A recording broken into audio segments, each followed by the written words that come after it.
Good afternoon, everybody. Hey, Friday afternoon, and we're here again to study the Bible. If you hear some noise in the background, we are under a thunderstorm warning, and there's some ominous looking clouds over me, but I'm all right because God's got this, and I wholeheartedly believe that. Um, in honor of Mother's Day, we're going to start studying Ruth, and we're going to start from the beginning and go through all of the chapters. It shouldn't take very long, but I just want you all to know how important mothers are to the world. And Naomi and Ruth are two key women in the Bible, and they're an interesting study because of their faithfulness to God and Ruth's faithfulness to Naomi. So let's go ahead and jump right into this. Ruth chapter 1. Naomi loses her husband and sons. Uh, Verse 1. In the days when the judges ruled, there was a famine in the land. So a man from Bethlehem in Judah, together with his wife and two sons, went to live a while in the country of Moab. The man's name was Elimelech. His wife's name was Naomi, and the names of their two sons were Mahalan and Helion. They were Euphrates from Bethlehem, Judah, and they went to Moab and lived there. It doesn't say why they went to live there. I would guess there was a famine or they just couldn't afford to stay in Bethlehem anymore. On with the story. Now, Elimelech, Naomi's husband, died, and she was left with her two sons. They married Moabite women, one named Orpah and the other Ruth. After they had lived there about 10 years, both Milan and Helion also died, and Naomi was left without her two sons and her husband. Now, back in those days, whenever your husband died, you were passed down to your brother, and then it went through. If there was no brothers, then your uncles, and it stayed all in the family. Um, If there was no suitor to be found, then she was to live as a widow for the rest of her life. Just to kind of give you a backstory on it. Naomi and Ruth returned to Bethlehem. When Naomi heard in Moab that the Lord had come to aid of his people by providing food for them, she and her daughter-in-law prepared to return home from there. Verse 7. When her two daughter-in law, she left the place where she had been living and set out on the road that would take them back to the land of Judah. Verse 8. Then Naomi said to her two daughters in law, go back, each of you, your mother to your mother's home. May the Lord show you kindness as you have shown kindness to your dead husbands and to me. May the Lord grant that each of you will find rest in the home of another husband. She was granting them the ability to move forward and move on beyond her family.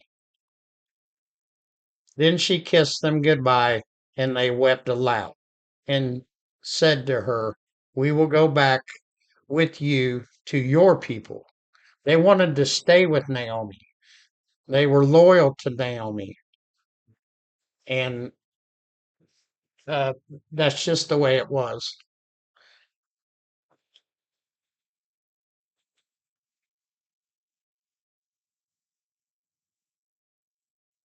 Sorry, y'all.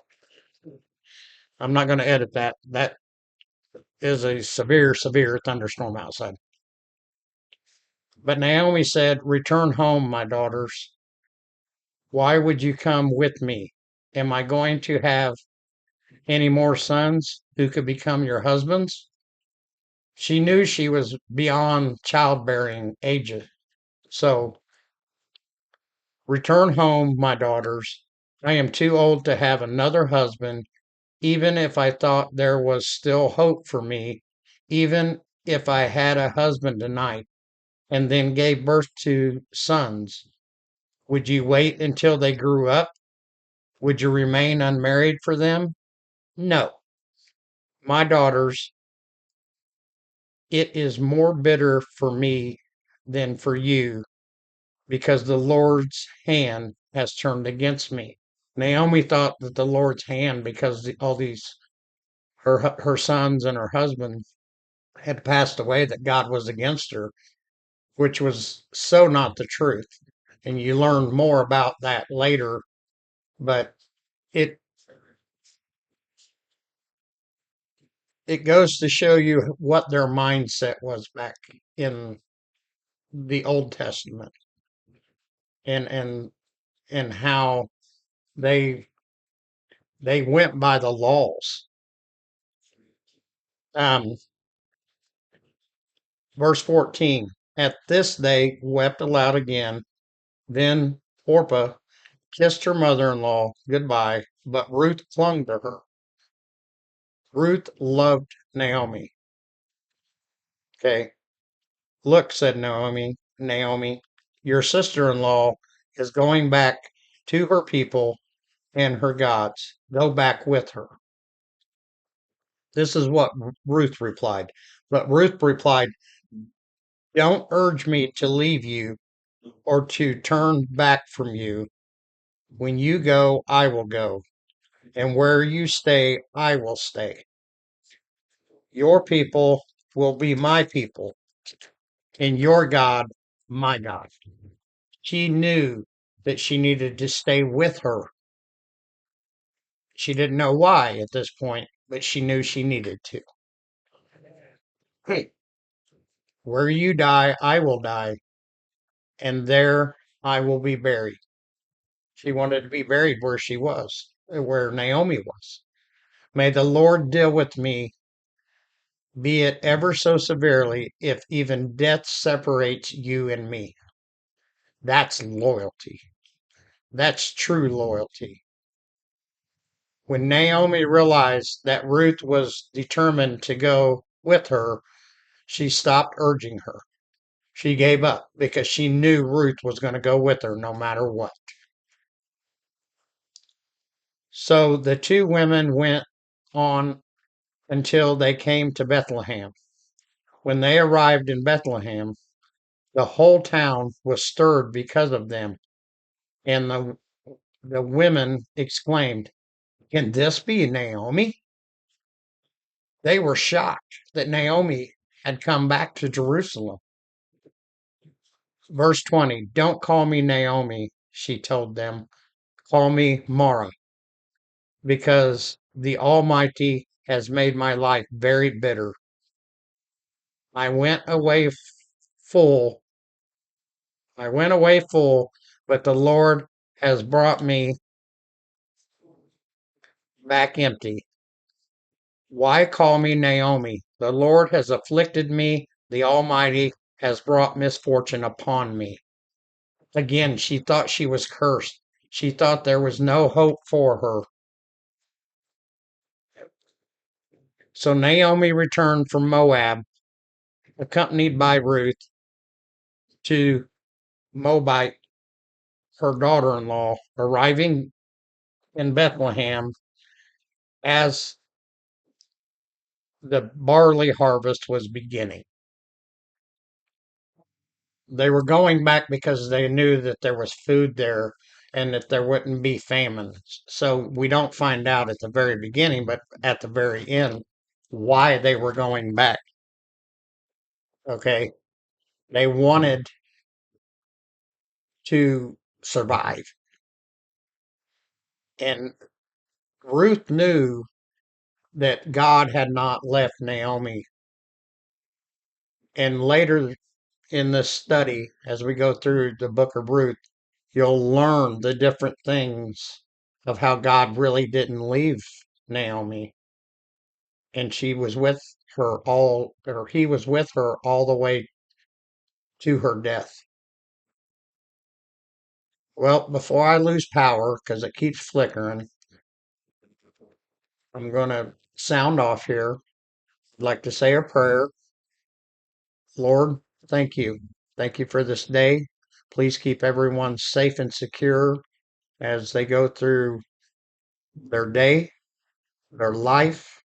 Lord, let them lift you and put you at the forefront of everything so that you can guide them. Lord, please watch over the world leaders, watch over all of the different denominations that actually honor you and raise you to be first. I ask all this in your precious and holy name, Jesus. Amen. Remember, folks, we're going to do Ruth 2 tomorrow, and then we're just remember to subscribe, follow, share, like, and Lord, may the Lord be with all of you today. And I love you all.